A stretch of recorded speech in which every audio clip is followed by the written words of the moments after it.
সত্যপাল মালানী, উল্লাসনগর। আমার ধারণা ডক্টর জাকির নায়েক শ্লোক নিয়ে খেলা করছেন। উনি শুধু শ্লোক নিয়ে খেলা করছেন।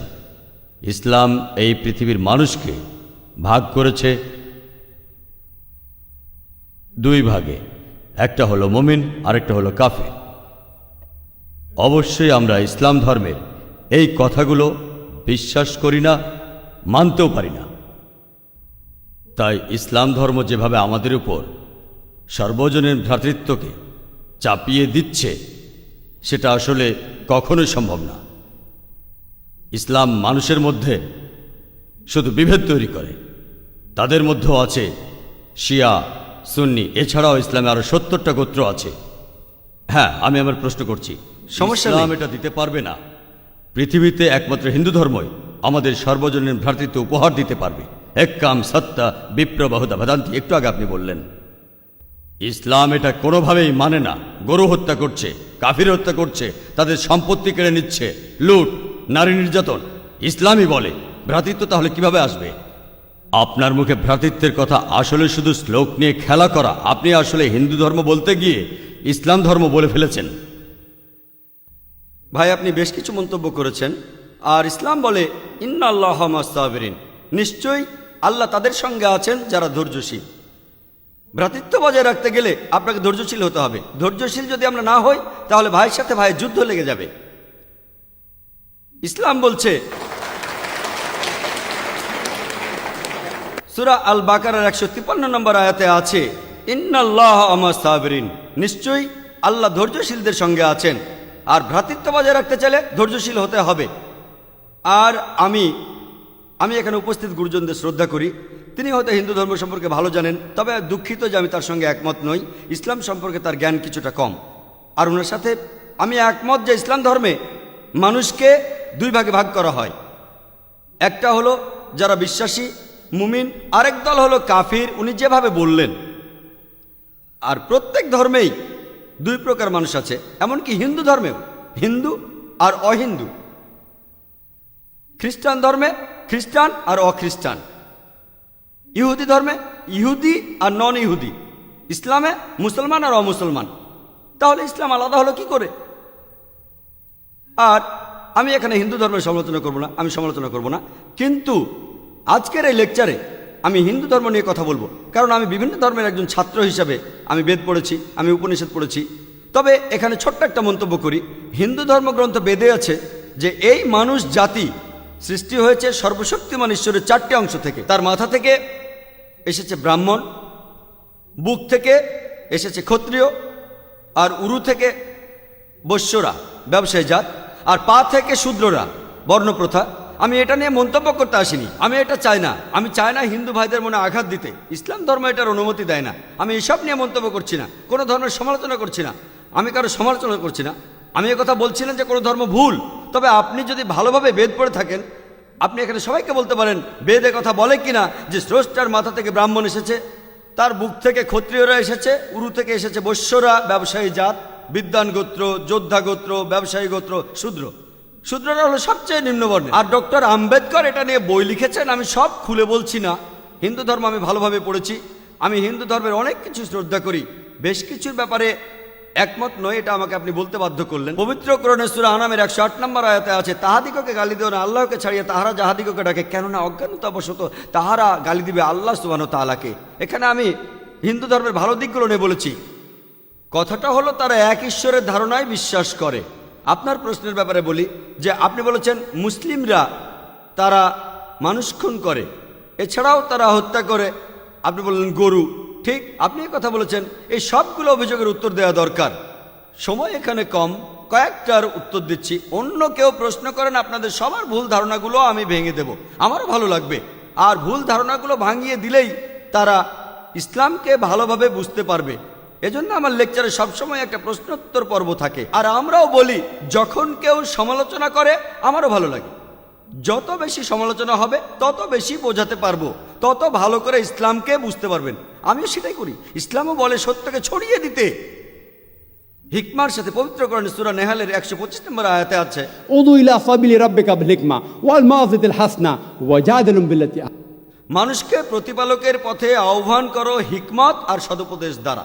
আর উহাদের সহিত তর্ক করিবে সবচেয়ে উত্তম পন্থায়। যখন বলা হয় আমরা আমিষ খেতে পারবো কিনা, গরু ছাগল কোরবানি দেয় ইত্যাদি, আর অনেক অমুসলিমই বলবে মুসলমান আপনারা সবাই নিষ্ঠুর মানুষ, প্রাণী হত্যা করেন। ভাই আপনাদের আমি বলি, একজন মুসলমান খুব ভালো মুসলমান হতে পারে, এমনকি যদি সে পুরোপুরি ভেজিটেরিয়ান হয়।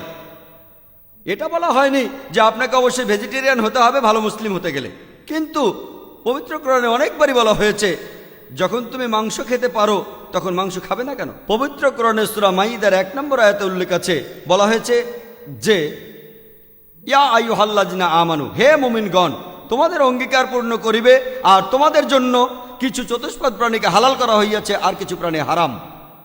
পবিত্র কোরআনে সূরা নাহলের 5 নম্বর আয়াতে উল্লেখ আছে যে আল্লাহ চতুষ্পদ জন্তু সৃষ্টি করিয়াছেন যাহাতে তোমরা শীত নিবারণ করিতে পারো এবং উহাতে বহু উপকার রহিয়াছে এবং উহা হইতে তোমরা আহার করিয়া থাকো। পবিত্র কোরআনে সূরা মুমিনুনের 21 নম্বর আয়াতে উল্লেখ আছে তোমরা চতুষ্পদের মাংস আহার করতে পারো। আমরা জানি যে আমিষে, এখানে অনেক ডাক্তার আছেন, আমিও একজন মেডিকেল ডাক্তার, এতে অনেক প্রোটিন আছে, প্রচুর আয়রন আছে, আর এগুলো খুবই সুস্বাদু। আর এইসব আমিষ জাতীয় খাবারে আপনি যে প্রোটিন পাবেন, এই পরিমাণ প্রোটিন আর কোথাও পাবেন না, আপনি পাবেন না। নিরামিষের মধ্যে সয়াবিনে আপনি সবচেয়ে বেশি প্রোটিন পাবেন, সেটাও আমিষের প্রোটিনের চেয়ে অনেক কম। আর এবার আমি গরু হত্যা নিয়ে কিছু কথা বলি। যদি হিন্দু ধর্মগ্রন্থগুলো পড়েন, আমি এখানে কোন ধর্মের সমালোচনা করছি না, ভাই একটা প্রশ্ন করেছেন তাই আমাকে সত্য কথাটা বলতে হবে। হিন্দু ধর্মে আমিষ খাওয়ার অনুমতি দেওয়া হয়েছে। হিন্দু ধর্মগ্রন্থে দেখবেন সাধু সন্তরা আমিষ জাতীয় খাদ্য খায়, এমনকি গরুর মাংস। পরবর্তীতে অন্যান্য বেশ কিছু ধর্মের প্রভাবে, যেমন ধরুন জৈন ধর্ম ইত্যাদি, মানুষের উপর অহিংসার দর্শনের প্রভাব এসে পড়ল, তারা প্রাণী হত্যা বাদ দিল, তারা এই দর্শনটাকে তাদের জীবনধারায় যোগ করল। তবে ইসলাম ধর্ম প্রাণীদের অধিকারের কথা বলে থাকে। শুধু প্রাণীদের অধিকার নিয়ে আমি একটা লেকচার দিতে পারি। পবিত্র কোরআনে আছে পশুর উপর বেশি বোঝা চাপিও না, তাদের প্রতি সদয় হও, তাদের খাদ্য দাও, কিন্তু প্রয়োজনে তোমরা তাদের মাংসও খাইতে পারো। আর যদি আপনি অন্যান্য ধর্মগুলো ভালোভাবে দেখেন, অনেকে আমিষ খেতে বারণ করেছে। এই দর্শনের ভিত্তিটা হলো এই যে আপনি প্রাণী হত্যা করবেন না, কারণ তাদের জীবন আছে, সে কারণে আমিষ খাওয়াটা অন্যায়। আমি এর সাথে একমত। যদি কোনো মানুষ এই পৃথিবীতে মানুষ হত্যা না করে থাকে, সেখানে আমিই থাকবো সবার উপরে। সর্বজনীন ভ্রাতৃত্ব হিন্দু ধর্মে আছে যে সব প্রাণী আপনার ভাই। প্রত্যেক প্রাণী হোক সে সাপ, পাখি অথবা পতঙ্গ। আমি আপনাদের একটা প্রশ্ন করছি যে কোন মানুষটা হাজার হাজার ভাইকে না মেরেও 5 মিনিটের জন্য বেঁচে থাকতে পারে? এখানে যারা মেডিকেল সায়েন্স পড়েছেন তারা ভালো বুঝতে পারবেন যে আপনারা যখন নিঃশ্বাস নেন তখন আপনার শরীরে প্রচুর ময়লা জীবাণু ঢুকে, সেগুলোকে মেরে ফেলেন। তার অর্থ এই ধর্মে বাঁচার জন্য আপনার ভাইদের আপনি মেরে ফেলছেন। ইসলামের সর্বজনীন ভ্রাতৃত্ব বলে মানুষ জাতির প্রত্যেকেই আপনার ভাই। বিশ্বাসের ভ্রাতৃত্বে প্রত্যেক মুসলমানই ভাই ভাই, প্রত্যেক প্রাণীই আমার ভাই নয়। তবে অন্য প্রাণীদের রক্ষা করতে হবে, তাদের ক্ষতি করবেন না, বিনা কারণে তাদের অত্যাচার করবেন না, তবে প্রয়োজন হলে সেগুলোর মাংস খেতে পারেন।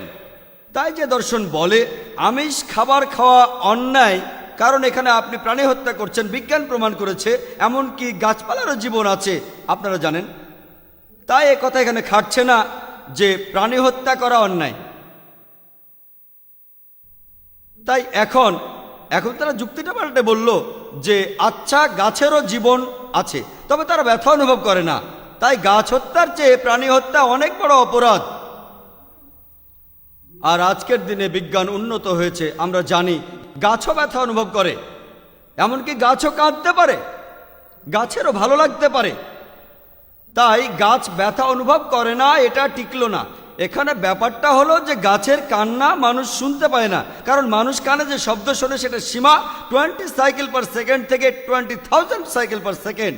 এই সীমার মধ্যে কিছু হলে মানুষ সেটা শুনতে পায়, এই সীমার নিচে বা উপরে মানুষ কিছু শুনতে পায় না। যেমন ধরুন কেউ যদি ডগ হুইসেল বাজায়, ডগ হুইসেল চেনেন, যেটাকে বলে সাইলেন্ট ডগ হুইসেল। যখন কেউ এই হুইসেল বাজায়, এটা সীমা হচ্ছে 20,000 সাইকেল পার সেকেন্ডের উপরে, 40,000 সাইকেল পার সেকেন্ডের নিচে। কুকুর 40,000 সাইকেল পার সেকেন্ড পর্যন্ত শুনতে পায়। তাই কেউ যদি হুইসেল বাজায়, কুকুর হুইসেলটা শুনতে পারে কিন্তু মানুষ শুনতে পায় না, এটাকে বলা হয় সাইলেন্ট ডগ হুইসেল। একইভাবে গাছপালার যে কান্নাকাটি আমরা মানুষরা কিছুই শুনতে পায় না, তবে গাছও কাঁদে, তারাও ব্যথা অনুভব করে। আমাদের একজন ভাই বললেন, যিনি বিষয়টা নিয়ে বেশ তর্ক করছিলেন, আর আমাকে বললেন, ভাই জাকির, আপনার কথা আমি মেনে নিলাম যে গাছপালারও জীবন আছে, তারাও ব্যথা অনুভব করে, তবে আপনি কি জানেন যে গাছের দুটো ইন্দ্রিয় কম আছে, তাদের তিনটা ইন্দ্রিয় আছে, পশু পাখির ইন্দ্রিয় আছে 5টি। তাই গাছপালা হত্যার চেয়ে পশু হত্যা করা অনেক বড় অন্যায়। আমি তাকে বললাম যে ভাই, ধরুন আপনার একজন ছোট ভাই আছে, সে ছোটবেলা থেকে বোবা আর কালা, দুটো ইন্দ্রিয় কম, সে বড় হওয়ার পরে কেউ একজন তাকে খুন করে ফেললো, আপনি কি বিচারককে বলবেন, ও মাই লর্ড, এই খুনিকে কম শাস্তি দিন কারণ আমার ভাইয়ের দুটো ইন্দ্রিয় কম ছিল, এই কথাই বলবেন? আপনি বলবেন, ও মাই লর্ড, তাকে দ্বিগুণ শাস্তি দিন কারণ সে একজন নিষ্পাপ মানুষকে হত্যা করেছে। তাই ইসলামে এটা কোনো যুক্তি নয় যে দুটো বা তিনটা ইন্দ্রিয়। পবিত্র কোরআনে সূরা বাকারার 168 নম্বর আয়াতে আছে, যে বৈধ খাদ্যবস্তু আছে তাহা তোমরা আহার করো। তার অর্থ যেগুলো বৈধ আর হালাল খাবার সেগুলো খেতে পারো। আর এ কারণে আপনারা দেখতে পাবেন যে গবাদি পশু, আল্লাহ সুবহানাহু ওয়া তাআলার ইচ্ছায় গবাদি পশু বংশ বিস্তার করে বেশ তাড়াতাড়ি, মানুষ এবং অন্যান্য পশুর তুলনায় বেশ তাড়াতাড়ি দ্রুত বংশ বিস্তার করে। যদি আপনার কথা মেনে নেই যে মানুষ কোনো গবাদি পশু খাবে না, তাহলে পৃথিবীতে গবাদি পশুর পরিমাণ অনেক বেড়ে যাবে, অনেক বাড়বে।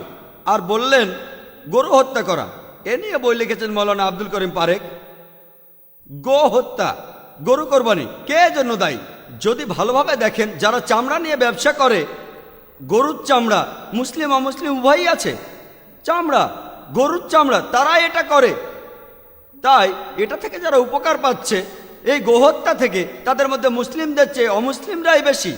তাই যদি ইতিহাস ভালোভাবে জানেন আর যুক্তিও ভালোভাবে বোঝেন, আমরা জানি আল্লাহ বলেছেন যে বৈধ খাদ্যবস্তু আছে তাহা তোমরা আহার করো, যদি এটা খান এতে কোনো সমস্যা নেই। এছাড়াও যদি ভালোভাবে দেখেন, তৃণভোজী প্রাণীর দাঁতগুলো যদি দেখেন, গরু, ছাগল, ভেড়া, তারা শুধু শাকসবজি খায়, তাদের দাঁতগুলো সব সমান। যদি আপনারা মাংসাশী প্রাণীর দাঁতগুলো ভালোভাবে খেয়াল করেন, সিংহ, বাঘ, চিতাবাঘ, তাদের দাঁতগুলো খুব সুচালো, তারা শুধু মাছ মাংস খায়। যদি আপনি মানুষের দাঁত দেখেন, আয়নায় আপনার নিজের দাঁত দেখতে পারেন, আমাদের সুচালো দাঁত আছে, সমান দাঁতও আছে। যদি সর্বশক্তিমান ঈশ্বর আমাদের শুধু নিরামিষই খেতে বলতেন, তাহলে আমাদের সুচালো দাঁত দিলেন কেন? কেন? আমিষ খাওয়ার জন্য? যদি আপনারা তৃণভোজী প্রাণীদের পরিপাকতন্ত্র ভালোভাবে খেয়াল করেন, গরু, ছাগল, ভেড়া, তাদের পরিপাকতন্ত্র শুধু নিরামিষই হজম করতে পারে।